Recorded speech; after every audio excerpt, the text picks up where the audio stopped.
Well, I appreciate everybody coming and your participation. The last leadership I did was on understanding barriers to communication and some of the biases that we have. This is kind of a follow-up. The next two that I'm doing are kind of follow-ups to some of those barriers. And one of the greatest barriers that we see in communication oftentimes is this the generational differences. And do you ever feel like this when you're trying to talk to another generation? You're just like, man, I'm walking such a fine line.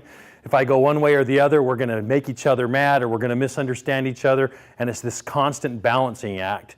And so I want to just talk about the 4 distinct generations that we see, and very soon, social science says by 2020 we'll have 5, although the first 2 that we're going to talk about will be slowly fading away out of that because they'll be retiring. But so I want to just talk a little bit about these generations and then the things that affect how they communicate. So they say a picture speaks or paints 1,000 words. Is that really true?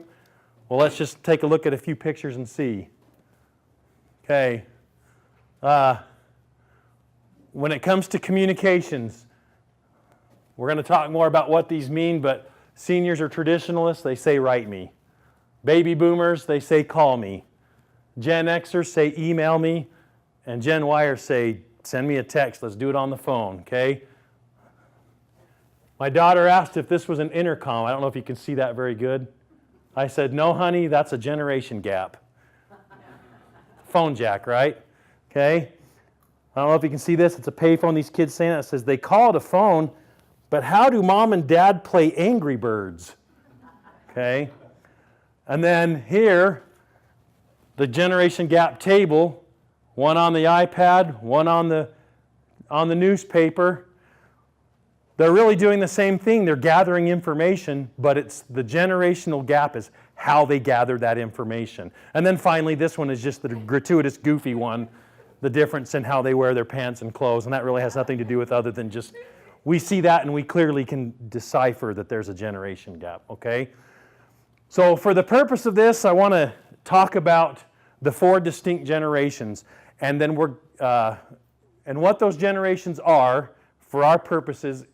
And when you look at research, everybody has maybe a little different range of dates, but they're pretty close to the same. And you'll have some overlapping because clearly it's not like all of a sudden one year a whole new generation just thinks completely different. But these are about the time due to world events and due to other things where generations started to change. There started to be a little metamorphosis about how we perceive the world.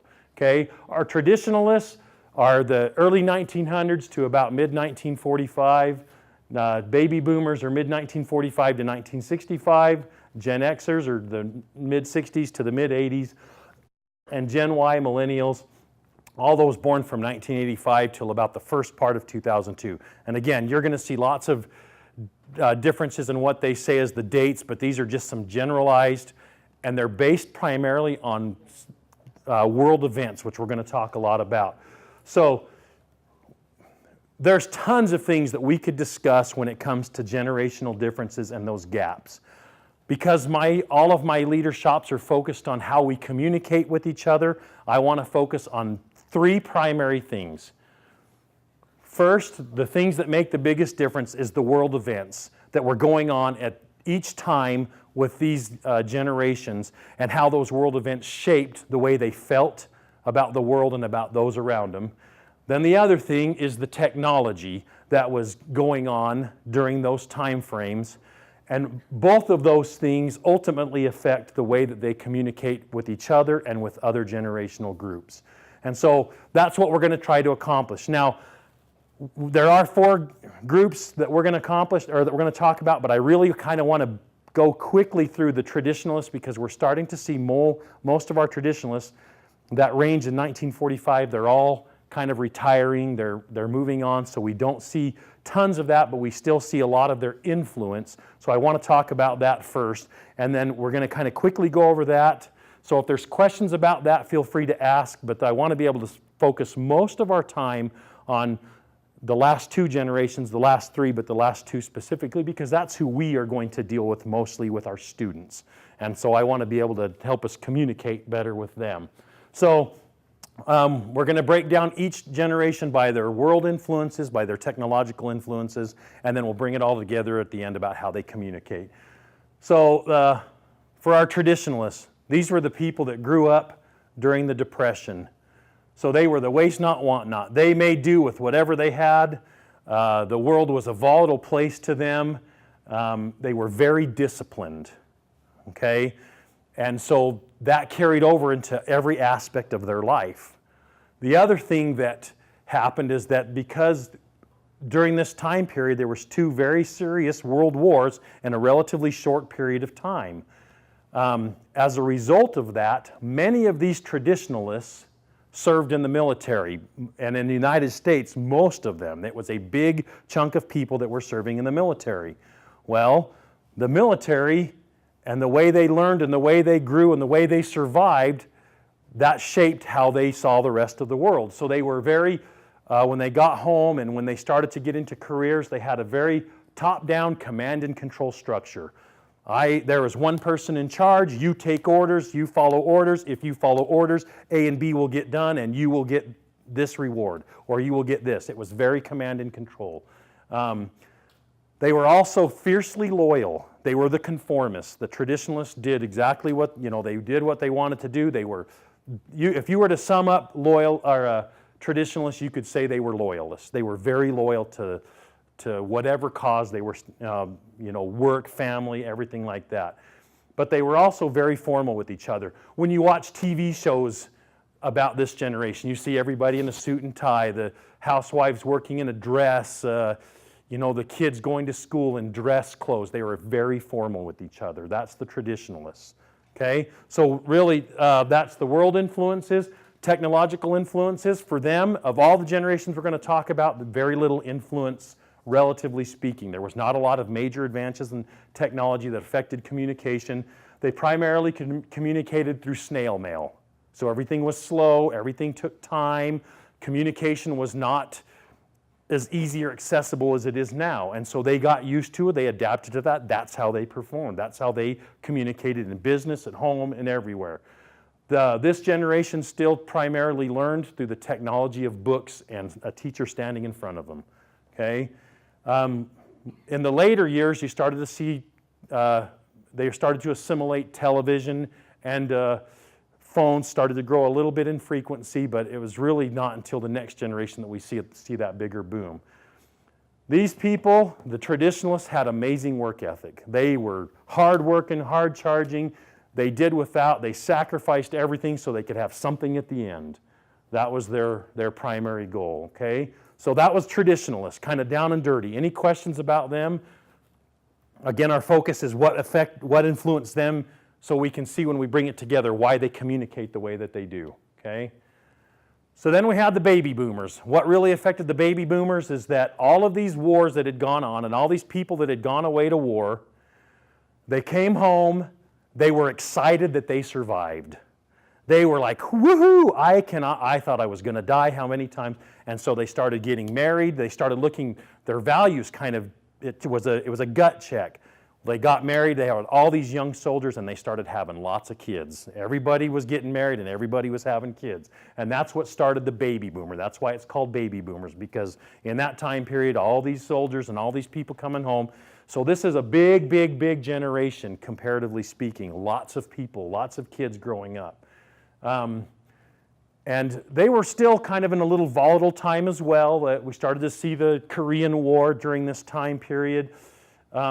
But what really affected the baby boomers was this right here. As the industrial age started to get bigger and as we started to move out more and more from our rural communities to the bigger cities, then suburbia started to grow. And then especially toward the latter end of the baby boomers, then they started to more free expression, a little more expressive with the drugs and rock and roll. The other thing that really affected baby boomers, and especially those later, was that we started to have these no contest divorces in the later end of the baby boomers. And for baby boomers, they, during their time period, divorce rates doubled, and they had the highest rate of second marriages to date up to that point. So that was another thing that it changed the nucleus of the family. They also kind of got a little bit more of a mindset of spend now and pay later. And again, these are generalizations. Not everybody's going to be like this, but this is a general generational thing. So then the other things, especially toward the latter end, and this is important because it affected how their children, our next generation we talk about was, and that is the Vietnam War and the Cold War. Things started to be volatile again. They started to fear that, hey, this is what our government's doing to us. So there started to be a lot of anti-government, anti-war sentiment, and the baby boomers started to express themselves more and started to be a little more defiant, stand up for what they felt was best. But the other thing that was happening is because there was so much uncertainty, then with our traditionalists, they knew that if they went to work and they worked hard, they were going to just successively move up or have opportunities. Well, baby boomers became workaholics. They started to see that, hey, if I want to move up, I got to work. And so they started to have, that's the first kind of later generation that started to be a little bit of an imbalance between family and work. And it was a lot to do with just the way things were changing. Okay, technology growth. This is the first generation that saw a big boom in technology. TV and radio and music influenced how they interpret the world. All of a sudden you could see on the news what was going on across the country very easily, where the traditionalists or other groups could not. Even though their parents communicated by mail, baby boomers now had television and phones that helped them to access and process information faster, okay? However, even though that happened, their schooling system, their learning system was still primarily by traditional books and lectures.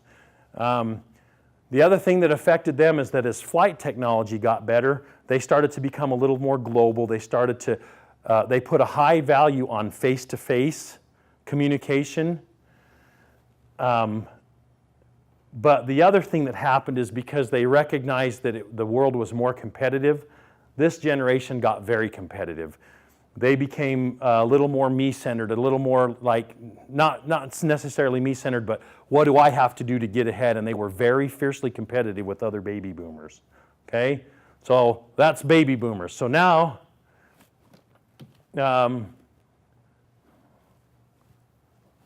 this leads to the next couple of generations, which started in the late 60s and went to the mid 80s. And I want to just show you this humorous video about 80s awareness for how baby boomers how Gen Xers try to explain their world to everybody else. Oh, hi. I'm two-time Saturn Award nominee Kevin Bacon, and I would like to talk to you about 80s awareness. Awareness of 80s culture and technology has been in a significant decline, especially amongst a certain demographic. I'm talking to you, millennials. All you guys born after 1985 have no idea how hard life was. If I was too shy to ask a girl out, there was no OK Twinder. I went to the white pages, Google it, and called her house. And then you had to make small talk with her mom for like 20 minutes before Alicia even came to the phone. And let me tell you, when she turns down your invitation to Sparrows, you can't just swipe away the hurt. You want to know my favorite app? Rubik's Cube. I saw you tweet an article about Russia. You think Russia's a threat now? Let me tell you about a little thing called the Cold War. They had nukes pointed at us for 20 years. You couldn't even skateboard to a Blockbuster without getting nuked. My friend Tommy went out to rent a copy of Gremlins and never came back. You know why?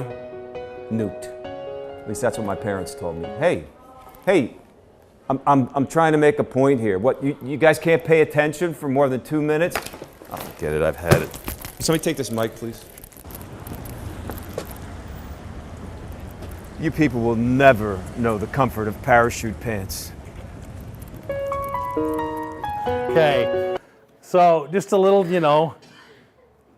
is that true? We start to see now the the Gen Xers, that's where we start to see a big divide in generations, and we'll talk about why, but that's where we really start to see the expansion of these very significant changes in how each generation sees each other. Gen Xers.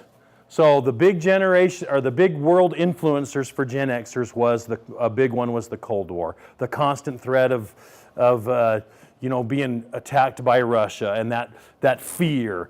The other thing that was a major contributor to Generation Xers was they were the first generation of latchkey kids, and a latchkey kid is basically a kid that got home from work or from school and both parents were gone because they were either divorced or they were both at work, and so they had to basically take care of themselves. They had to learn to rely on themselves. They stayed at home until somebody got home later in the evening, and that was a big thing for these kids because what happened was with this no contest divorce, there was increasing divorce rates going on even in this generation, and more single parent families. So as a result, those single parent families, they had to work to support them. But the other thing that happened is that when they did have somewhat of a nuclear family.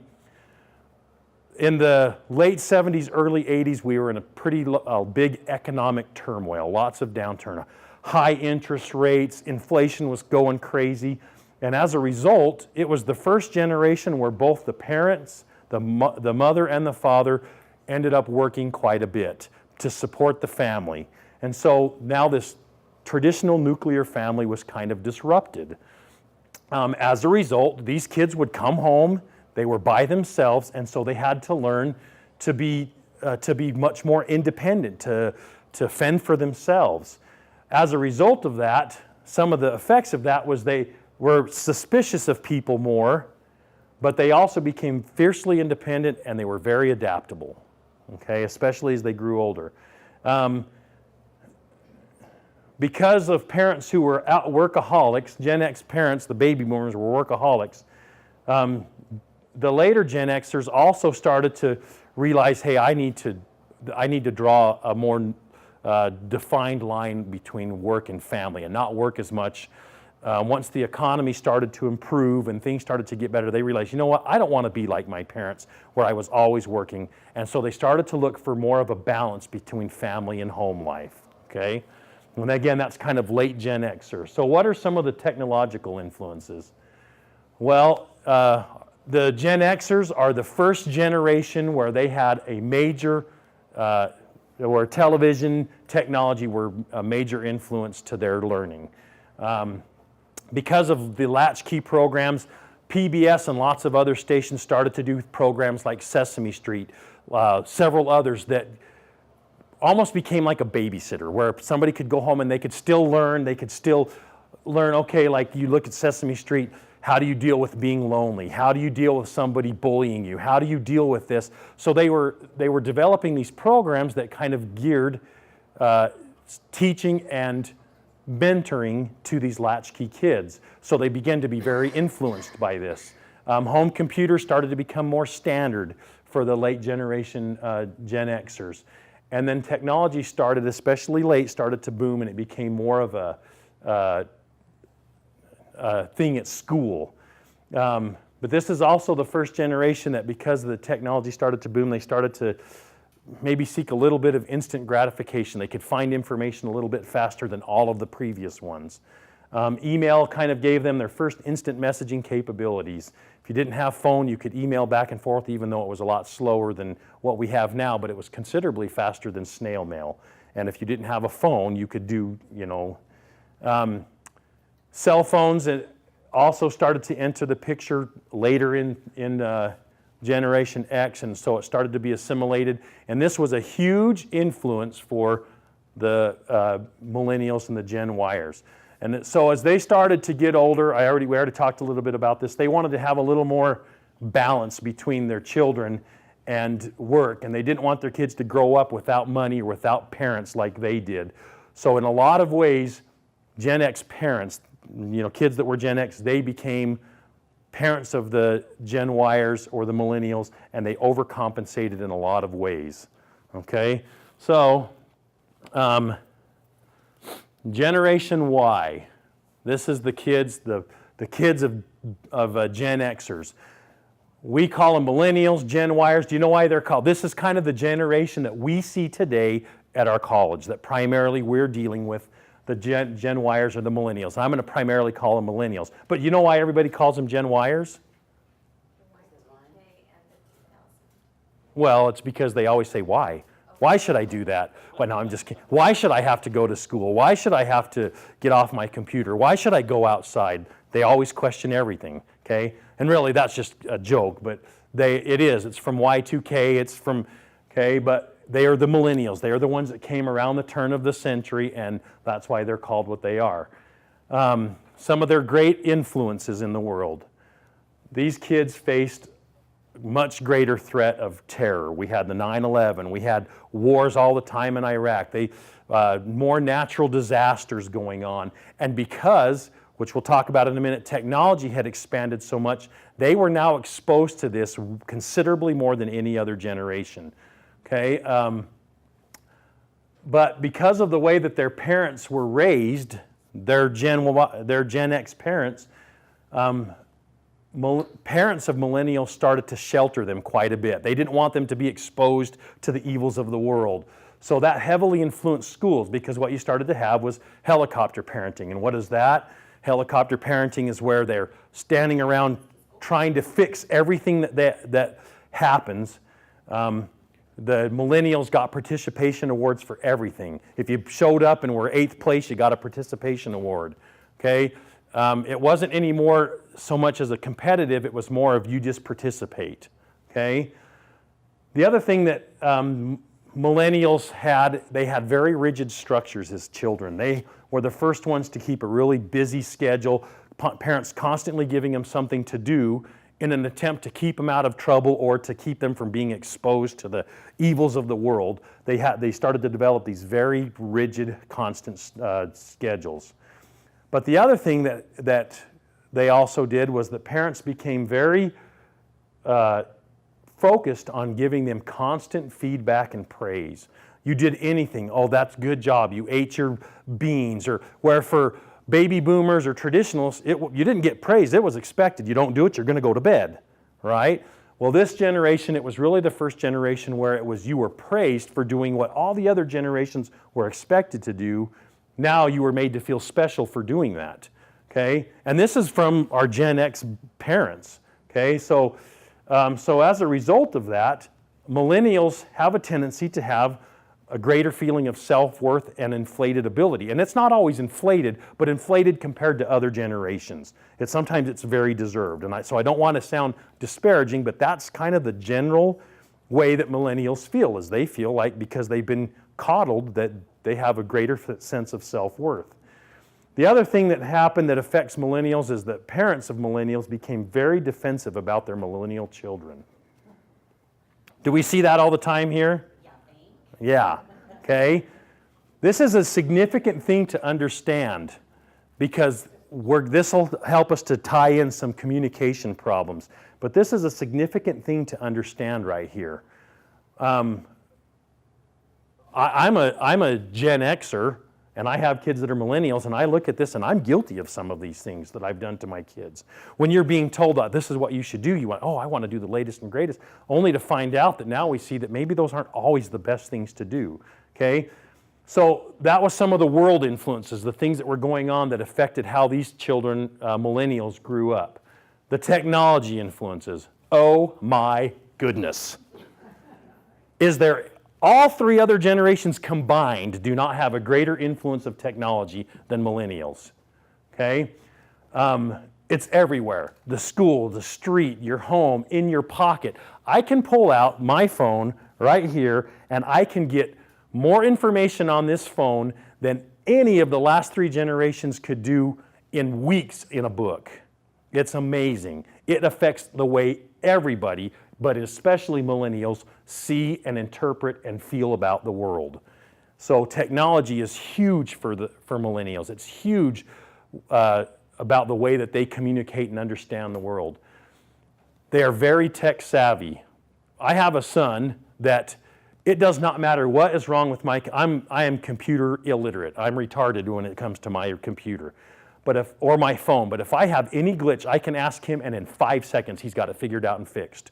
And he makes it look so, I'm like, oh my gosh, how do you do that? These kids are so tech savvy, but the downside to that is that they often can't function without it. I used to hear a joke that if you want to mess with a baby boomer or a Gen Xer, steal their remote control and hide it, and they were, oh, you know. If you want to mess with a millennial, take their phone away. It's like they've cut their head off. Oh, I'm shriveling, I'm going to die. They can't function without their phones. They can't function without their technology. It is just discordant to them. They have to have that because that has influenced how they interpret, how they feel safe, that's their world, okay? But the other thing that has a tendency with millennials is that because they are so technology bound, because they're so used to technology, they're very good at multitasking. Play games here, doing something here, sending a message here, walking and texting. I can't do that. If I walk and text, I'm going to trip and cut my head open. I have to stop. But you see these kids, they're just walking and they're like, nothing else around them even matters. So they're very good at multitasking in lots of ways. Here's where we start to see some big communication gaps. All the other generations feel that technology is creating the biggest divide between millennials and any other group, because it really does affect how they communicate.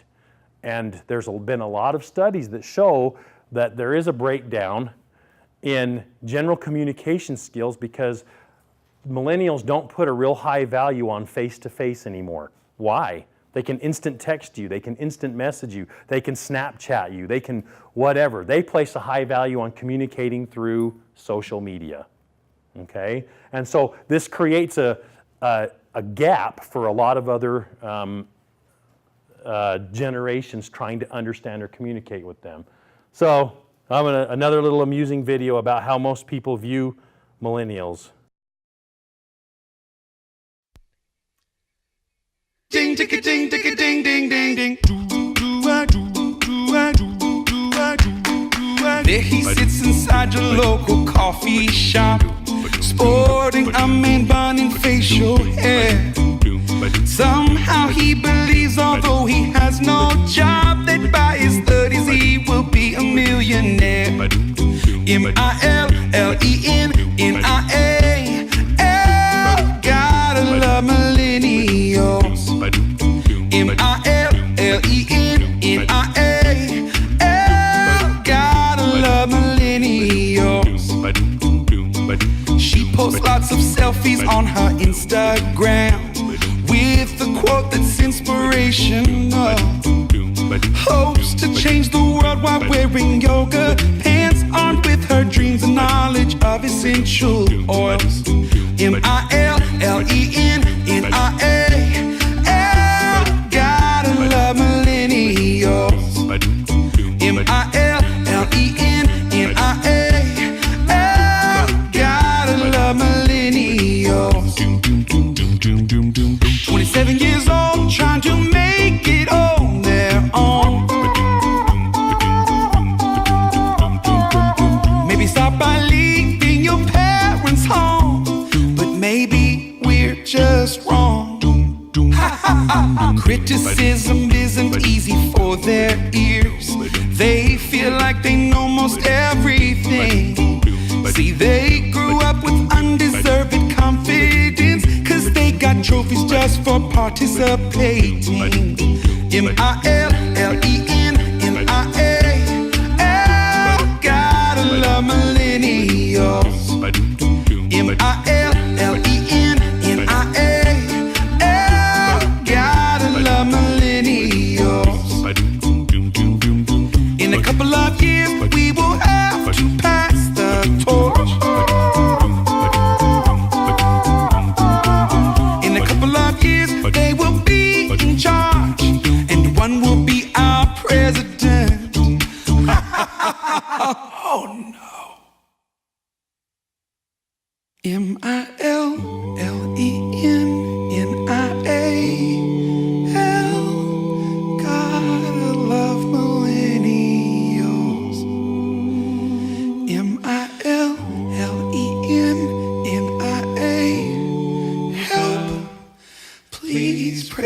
for millennials. There is not any other generation ever that has more disconnects with other generations than the millennials. And let's talk about why. And when I say challenges, some of this is true and some of it is perception. And remember, we talked about in our last leadership that oftentimes our perception really alters how we really deal with people, how we really communicate with them.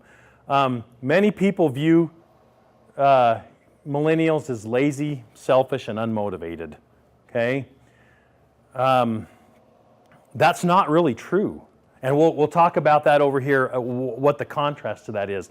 But others don't like, other generations look at them as all these tattoos and these big earrings and these nose jewels and all this other stuff. They crazier clothing styles. Really, has any other generation had more greater self-expression or more changes to their styles and what they find is acceptable? No, there's not, and that affects a lot of people. A lot of traditionalists and baby boomers especially look at that and go, you know. Some people think that they do minimal effort at school and work. They do tend to struggle with face-to-face communication because they're so tech savvy and they're so used to communicating that way. Millennials do not respond well at all to command and control structure. And we're going to talk a little bit about where some of that gap comes from that in just a second. They feel like respect is just deserved, like they don't really have to earn it like the rest of us did. They feel like it's deserved, that you need to give them respect, and then if you give them respect, then they will do what you want. And again, that's a big change for most of the other generations. And then the other thing is that they need that constant praise and feedback because that's how they grew up. Okay? But is that always bad, and is that always understood correctly? No, I don't think that it is. Because they're self-expressive and are so good with tech-savvy things, they have brilliant creative minds. These kids can come up with some of the best ideas to solve problems because they think out of the box, because that's how they've always grown up. The world has taught them to think differently. So millennials, one of their greatest strengths is that they are very good at problem solving if you give them some direction. If you allow them to be, they will be very participative because that's how they grew up. They are the most globally focused generation of all because they can see the world like no other generation can because of technology. Again, that can also be a good and bad thing. They don't like authority. They don't like that command and control. However, if a boss, a teacher, a parent, a mentor will show genuine concern for them, millennials will bend over backwards to make you happy. They will bend over backwards to do what you want them to do, and they will do it very well, surprisingly well, okay? Because they want that feedback and that recognition from those that they respect. This is a good and bad thing. They're very efficient at following directions. One of the struggles that other generations have with them is that particularly traditionalists and baby boomers and some Gen Xers, they would always have a tendency to maybe do a little bit more to get ahead, to do a little bit more than is required. Gen Yers, you give them directions and you're going to get the best they can do for that and that alone, correct? They're not going to do a whole lot more. They're going to do exactly what they're told to do because that's how they grew up. They grew up with a very rigid structure. They grew up with a very rigid calendar. They grew up with, you do this, then you get the feedback and the praise, and then you move on to something else. So they have a tendency to function very well in situations like that. Well, here's where we start to see some of our big communication gaps. Millennials historically do not communicate very well at all with baby boomers. So Gen Xers became the barrier there. The parents became the barrier. They started to kind of defend their kids. They started to kind of build those walls. And Gen Xers, Gen Yers and baby boomers, they typically do not see eye to eye. They have a very difficult time because they grew up and seeing the world so completely different. And a lot of that, sadly enough, because I'm a Gen Xer, was caused by the parents of those millennials being that barrier and not maybe holding the kids always accountable for things. So it starts to create some real communication problems, okay? So how do we, since we're primarily talking about millennials, and because that's what we're going to deal with mostly in our school, and then the Gen Zers, which are going to be coming up, I'm sure we'll be doing another class like this in another 5 years when we have to talk about that generation that's starting to come to our school. But right now, we're seeing a lot of millennials and Gen Zers, or Gen Yers. And the way that, when it comes right down to communication, somebody has to take the high road. Somebody has to be the adult. And at this institution of higher learning where we teach tolerance, where we teach to try to understand other people, it really has to come down to us. We have to be the ones that take the higher road. And sometimes just having a basic understanding of why do they communicate the way they do, then we can be the ones that say, okay, if I'm going to reach them, I have to reach them their way, not mine. And so the way that we do that is with millennials, with students that we're going to be involved with, get them to participate and give them very clear directions, but don't hold them back. Let them be expressive, let them be creative. But as they do that, as they do a little bit more, sometimes it's hard, especially for baby boomers. It's really hard. Baby boomers typically have a hard time going, really, I got to praise this kid for doing what he's supposed to do. It's a hard balance. But if you want to get the most out of millennials, when in Rome, do as the Romans do, right? And so what you have to do is you have to find that fine balance between don't overcompensate, but play their game. Tell them that what they're doing very well. They don't like criticism because they've been raised to not be criticized so much. So do constructive criticism, build them. Don't say, when you're communicating with somebody, don't say this was good, but, because what does the but mean? It wasn't good. Everything before the but, it doesn't count anymore. Everything after the but is what they're going to remember. So when you're communicating with them, get rid of that little word right there and say things like, well, this project was awesome. I loved how you did this. I love that you used your imagination for that. I love that you looked at it from this point of view. And then instead of saying but, say, what if we looked at this other aspect in a little different way? Could you see how you might be able to tie some of this in with how you saw this? Instead of the but, try to make it more positive and try to make connections, okay? If we'll do just simple things like that, somebody has to take the high road when it comes to learning to communicate with them. They need to do that too, but I'm not talking to millennials today. I'm talking to, it's always a two-way street, but we can take the high road by just recognizing that it's not bad to give feedback and praise. That's a good thing.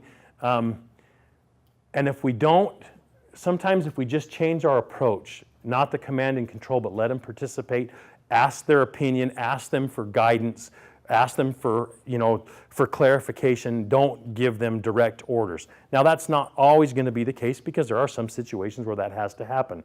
But when it comes to teaching and communicating, communicate more participative than more authoritarian. Okay? Any questions about that?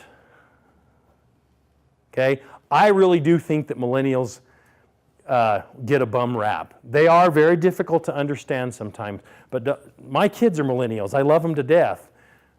They just take a little more effort to understand, but that's not bad. We don't understand what it was like to grow up in the world of their information age where everything, the minute, there's a lot of things when we were growing up when they happened, sometimes it was fairly delayed that we found out. Well now, the minute something tragic happens in the world, these millennials are seeing it immediately, and they're immediately getting a play-by-play, how somebody perceives what happened, and there's lots of conjecture. Where before, The media was more like, let's just stick to the facts, let's just let things play out, we'll find out what it is. Now, nobody cares about that. Our media just says, hey, did it happen because of this? And they start to throw out these theories so the kids start to get a little more, it affects the way they see the world, and it affects the way they communicate with adults and with others. And so we just need to be aware of that. So, I was born in the very early 70s, and so that's kind of right at the, and there are some groups, there are some research that says that the baby boomers will extend into 1970 area. What I did is I just took the general ranges, but of course you're going to get overlap, especially when you get later generations and earlier the next. You're going to get some intermingling of those generation types. And so that's why these are kind of generalities that are kind of designed to help us understand what influences affected why they are like they are. So you're absolutely correct. Where you start to see a real line is kind of right in the middle of those generations, and then you start to kind of see a mix as you overlap them. They're not very good problem solvers socially. They're very good problems when you give them a problem that, like a complex problem at work or something in school, or they're very good about project problems, but sometimes they really do struggle. In fact, this is just kind of a side note, but I did a research paper just for our local area for one of my classes, and I wanted to see if there was a trend. I started to notice when I was working as a campus police officer here that a lot of these generation got depressed over everything. They just couldn't handle any little conflict or any struggle. And so I got some help from my counterparts in the ER and said, okay, in this time frame and this time frame, was there an increase in millennials? I was looking at that age frame, the younger generation of millennials having problems with depression. And what I found just for our area is that in that age range in 2015, from 2014 the stats to 2015 and then the first part of 2016, the number of transports out of town to psych facilities for the millennial age of 18 to 26 went up 130% in 1 year. That's significant. And it's because they don't know, their parents fixed everything for them. They fixed everything. If there was a conflict at school, no, we're going to go and, you're wrong, this teacher's wrong, or they fixed everything. And so now when all of a sudden they're on their own, they don't know how to deal with that conflict. Can all of our generations really coexist happily? And when I say work, this can also apply to school, home, anything. Millennial. Gen X. Boomer. Traditionalist. It's like my kid, if they forget the phone, it's like they're gonna die. My phone doesn't leave like a 6-inch radius from me. They're like, oh, these kids with their tech gadgets, and all we have is newspapers and abacus. He just showed us the different generations because he couldn't remember. That is definitely my generation. I like that. I prefer a quick, right to the point answer, no back and forth email. I have a hard time adapting to sending emails. So sometimes my bosses get a little frustrated, but I'm a millennial.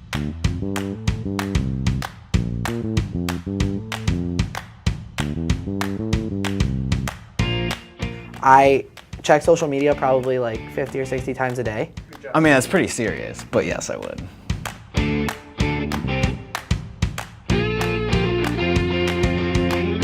The ones that are in Gen X and then the baby boomers, they're a little bit more, don't want to be in the spotlight, where millennials like to be praised and they like that constant feedback.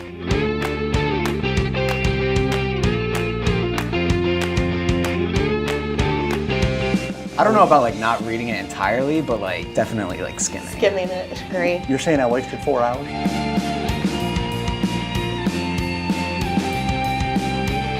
Multiple people, multiple generations looking at the same problem. That's 4 different answers that may answer the same question, but in a different style. Now you have so many new things to learn, like let's move on to the next thing. It gave me a lot of thought into the different generations that work here. I mean, we need each other. Mm-hmm. Right.